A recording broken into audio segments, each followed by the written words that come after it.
2 বছর পর আমি মোটরব্লগ করছি। কিছু না কিছু ওয়ে বের করা যায়, বাট ঢাকা সিটির বাইরে যদি কোনো ট্রাভেল হয় এই বাইক নিয়ে তাহলে কিন্তু আমার খবর আছে। আরেকটা কথা, 13GP1 নিয়ে আরেকটা আমি গুঞ্জন শুনতে পাচ্ছি, বাট ঈদের ছুটির রেসটা পুরোপুরি কাটেনি এখনও, যে কারণে এখনও কিছুটা ফাঁকাই পাচ্ছে আমরা ঢাকা সিটিটা।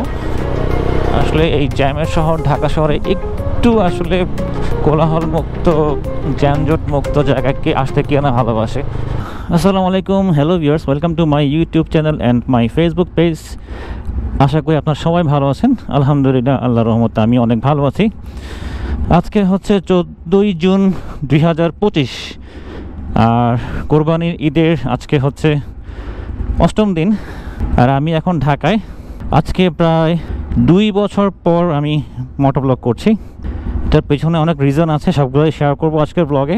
এই হচ্ছে আমার ফেজার, যেটা আমি চিটাগাং ইউজ করতাম, যেটা দেখতে পাচ্ছেন চট্টমেটো ল। আর এই হচ্ছে আমার ফেভারিট 13GP1, যেটা আমি ঢাকায় ইউজ করছি অনেকদিন ধরে, অলমোস্ট 5 ইয়ার্স। সেই 2020 সালে নেওয়া হয়েছে। আর ফেজারটার বয়স হয়েছে অলমোস্ট 10 ইয়ার্স তো হবে। তো আলহামদুলিল্লাহ দুইটা বাইকই মোটামুটি ভালোই চলছে। সো যেহেতু 2 বছর পর মোটরব্লগ শুরু করলাম আবার, ইনশাল্লাহ অনেক কথা হবে আপনাদের সাথে, অনেক ব্লগ হবে। বিসমিল্লাহির রহমানির রহিম।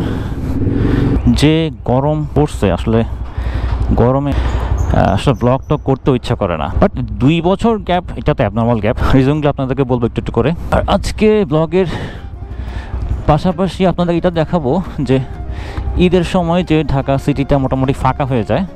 যদি এখন অলরেডি মানে কালকে থেকে তো অফিস খোলা, এখন অলরেডি মানুষ ঢাকা ব্যাক করছে।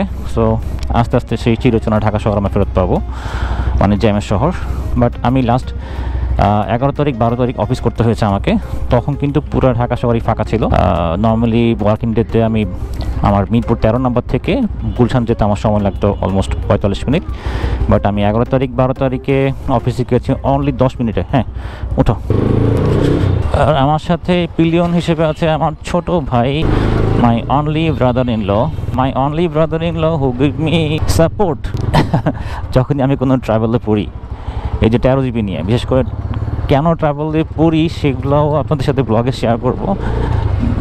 বাট মানে ঢাকা সিটির মধ্যে যদি কোনো ট্রাভেল হয় তখন কিছু না কিছু ওয়ে বের করা যায়, বাট ঢাকা সিটির বাইরে যদি কোনো ট্রাভেল হয় এই বাইক নিয়ে তাহলে কিন্তু আমার খবর আছে। ও রং সাইড দিয়ে আসতেছে ভাইয়া। এই যে আমি এখন 13 থেকে 10-এর দিকে যাচ্ছি, দেখেন এখনও কিন্তু অলরেডি 6:30 বাজে, শনিবার।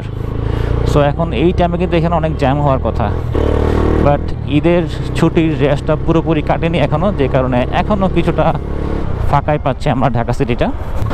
কেউ যদি ফাঁকা ঢাকা সিটির টেস্ট পেতে চান তাহলে ঈদের বন্ধের মধ্যে ঢাকায় ঘুরে যেতে পারেন। যে ইউ টার্ন এর জন্য একটু হালকা জ্যাম দেখতে পাচ্ছি না, 10 নম্বর দিকেও কেমন হয় সিগন্যাল অলরেডি শুরু হয়ে গেছে। বাট হ্যাঁ, আমি তো কালকেও দেখলাম যে পুরো ফাঁকা, আজকে তাহলে জ্যাম অফিসিয়ালি শুরু হয়ে গেল নাকি সাবিক? জ্যাম তাহলে শুরু হয়ে গেল না? শেট, আমার এক্সপেকটেশন ছিল হয়তো আজকেও খালি পাবো, বাট না, আই এম রং। সো জ্যামটা পার হয়ে নেই, তারপরে আবার ভ্লগটা শুরু করছি। যাওয়া যাবে। তো বন্ধুরা, 10 নম্বরের জ্যামের ফুটেজ আর না নিয়ে আমরা ওইখান থেকে কোনো মতে ধাক্কায় বের হলাম। এরপরে মোটামুটি রাস্তা ফাঁকাই আছে এখনও, বাট আমার যে এক্সপেকটেশন ছিল সেটা আসলে আমি পাই নাই। বাট আজকে আমি দুপুরও কিন্তু বের হয়েছিলাম, তখনও এত ভিড় ছিল না।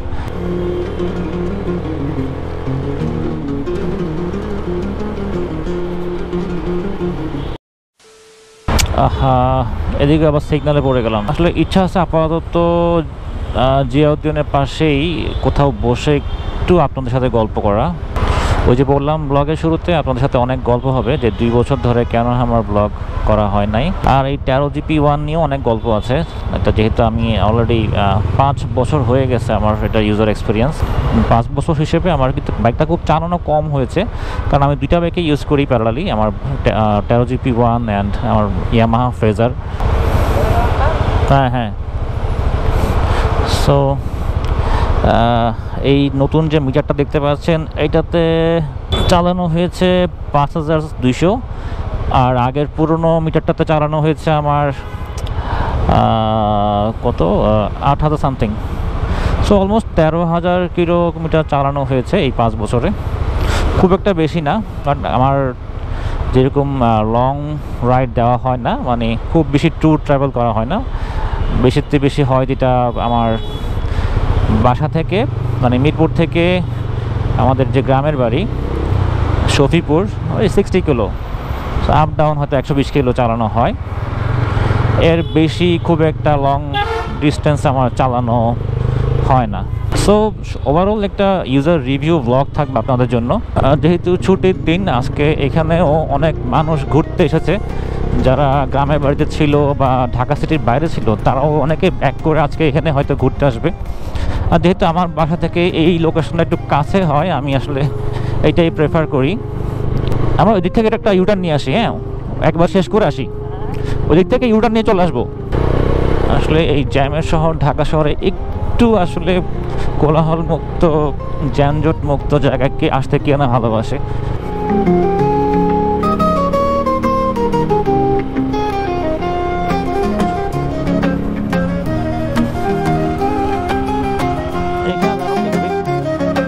এখানে কিছুক্ষণ দাঁড়াই। আমার খুবই পছন্দের জায়গাদের মধ্যে একটা ঢাকা সিটিতে সংসদ ভবন, মানে সংসদ ভবনের পেছন সাইড পড়ে এটা, আর জিয়া উদ্যান হচ্ছে এখানে।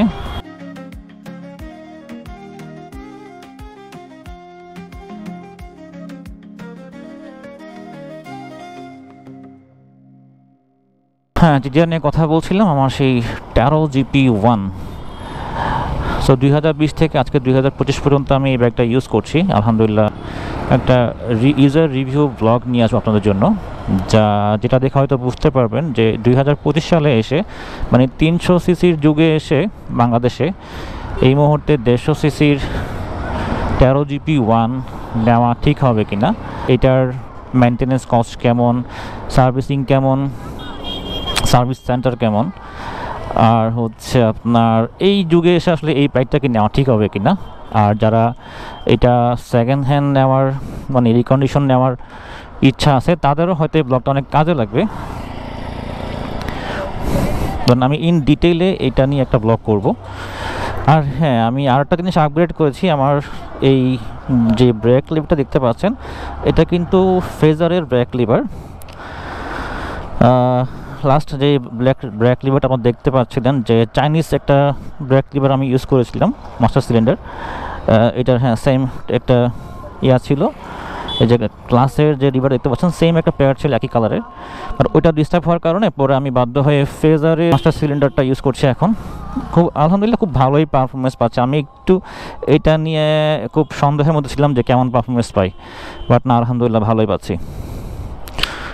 ওই যে বললাম ব্লগ যেহেতু রেগুলার করা হয় না, সো এইগুলোও আসলে ব্লগে আনা হয় নাই। যে মাস্টার সিলিন্ডার আমি এখন ইউজ করছি ফ্রেজারের, আপনি চাইলে ইয়ামাহা ভার্সন R15 ভার্সন 3টাও ইউজ করতে পারবেন। সো সব কিছু নিয়েই আরও অনেক গল্প হবে, ব্লগ হবে। চলো সাবিক বন্ধুরা, এখন আমরা আবার রওনা দিচ্ছি 10 নম্বরের দিকে, দেখি তারপরে কোথায় যাওয়া যায়। আরেকটা কথা, 13 GP1 নিয়ে আরেকটা আমি গুঞ্জন শুনতে পাচ্ছি। হ্যাঁ, সেটা হচ্ছে মেবি হায়ার সিসি কিছু একটা আসছে, হায়ার সিসি সেগমেন্টের বাইক মনে হয় 13 GP1 13 বাংলা নিয়ে আসছে। বাট কবে আসছে সেটার আসলে ইনফরমেশনটা আমি এখনও সঠিকভাবে পাই নাই, বাট আসবে এতটুকু শুনেছি আর কি। বাট ওনাদের যে সার্ভিসের অবস্থা, এই সার্ভিস যদি ইমপ্রুভ করতে না পারে, মানে সার্ভিস সেন্টার যদি ইমপ্রুভ করতে না পারে, তাহলে হায়ার সিসি বাইক আনবে ঠিক আছে, বাট ওইভাবে সারাভাবে কিনা সন্দেহ আছে। কারণ বাইকের ওভারঅল নিয়ে লুকসে কোনো চেঞ্জ আসবে না, হয়তো কয়েকটা ডিফারেন্ট কালারে আসতে পারে, বাট যেই মেইন যে বডি কিট বা যে বিল্ড কোয়ালিটি, হ্যাঁ, বা লুকস, সব কিছু ওভারঅল এইটা তো অলরেডি যতটুকু জানি আমি, তা হচ্ছে 350 বা 400 সিসি বাইকের কিট বা বডিটাই কিন্তু এইটাতে 150 সিসিতেই আছে, সেই জন্য বাইকের ওজনটা একটু বেশি। দেখা যাক ওনারা যদি ওনাদের সার্ভিস সেন্টারটা যদি একটু ইমপ্রুভ করতে পারে তাহলে ইনশাল্লাহ আমারও ইচ্ছা আছে, হ্যাঁ, ওনাদের যদি হায়ার সিসি নিয়ে আসে, হায়ার সিসিতে নেওয়ার।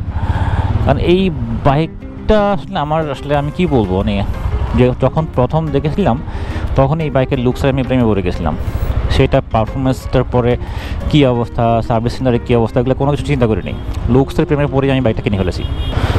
মানে টেরো বাংলার কর্তৃপক্ষের কাছে আমার একটা আসলে আকুল আবেদন থাকবে যে আপনারা সার্ভিস সেন্টারটা ইমপ্রুভ করেন, are parts available, spare parts যদি অ্যাভেলেবেল না থাকে তাহলে তো বাইকাররা তো বিপদে পড়ে না।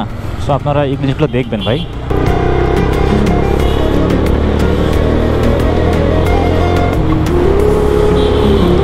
টেরো GP1 আসলে বাইক রানিংয়ে ব্লগিং করলে আসলে বাইকের এক্সস্টেড নোটের নয়েজটা খুব বেশি পাওয়া যায়, যে কারণে কথা খুব লাউডলি বলতে হয়, একটু ঝামেলা, একটু প্যারা পাইতে হয় এটা নিয়ে। বাট তারপর এক্সস্ট নোটটা আমার কিন্তু খুব ভালো লাগে, একটা আলাদা একটা ফিল দেয়, একটা স্পোর্টস বাইক চালাচ্ছে একটা আলাদা একটা ফিলিং চলে আসে।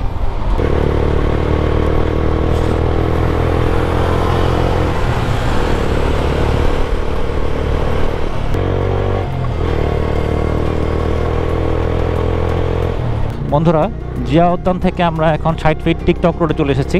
ভালোই লোকজন দেখতে পাচ্ছি এখানে, বাট আমরা এখানে কোথাও থামবো না এখন। এখান থেকে আমরা সরাসরি এখন বাসার দিকে যাবো, একটু কাজ আছে বাসায়। বন্ধুরা, আজকের ব্লগটা তাহলে এখানে শেষ করছি। এতক্ষণ ধরে আমার ব্লগটা দেখার জন্য অনেক অনেক ধন্যবাদ। আর যারা আমার চ্যানেলটা অলরেডি সাবস্ক্রাইব করে এখনও আমার সাথে আছেন তাদেরকে অনেক অনেক অনেক বেশি ধন্যবাদ। আর যারা এখনও সাবস্ক্রাইব করেনি প্লিজ সাবস্ক্রাইব করবেন, পাশে থাকা বেল আইকনটা প্রেস করতে ভুলবেন না। টিল দেন সবাই ভালো থাকেন, সুস্থ থাকেন। ঈদ মোবারক, আল্লাহ হাফেজ, আসসালামু আলাইকুম। বাইক নিয়ে বক বক করতে করতে বন্ধুরা আমি আসল কথাটাই বলতে ভুলে গেছি, যেটা হচ্ছে গত 2 বছর ধরে কেন আমি ভ্লগ দিতে পারি নাই বা কেন আমি আমার চ্যানেলে অ্যাভেলেবেল ছিলাম না। সেটার মেইন রিজনটা আপনারা হয়তো ব্যাকগ্রাউন্ডে কিছু কথা শুনতে পাচ্ছেন, আরেকজন পার্সনের কথা শুনতে পাচ্ছেন। Yes, my dear friends, I became a father of a baby girl last 2023 Pohela August. আমি আমার আল্লাহর অশেষ রহমতে, আল্লাহর দয়ায়, আপনাদের সকলের দোয়ায় আমি কন্যা সন্তানের বাবা হয়েছি। আলহামদুলিল্লাহ, আমার মেয়ে, আমার ওয়াইফ সবাই সুস্থ আছে, আমার সবাই ভালো আছে আলহামদুলিল্লাহ। আসলে অফিস, চাকরি, পাশাপাশি ফ্যামিলি সব কিছুর পেছনে সময় দিয়ে ব্লগ করাটা আমার জন্য খুব টাফ হয়ে গেছে, যে কারণে আমাকে হয়তো আপনারা চ্যানেলে দেখতে পাচ্ছেন না, আমার ব্লগ দিতে পারছি না। বাট ইচ্ছা আছে আবার কন্টিনিউ করার, আল্লাহ ভরসা। আপনারা সবাই দোয়া করবেন আমাদের জন্য, আর আমিও চেষ্টা করবো সুন্দর সুন্দর ব্লগ আপনাদেরকে দেওয়ার জন্য।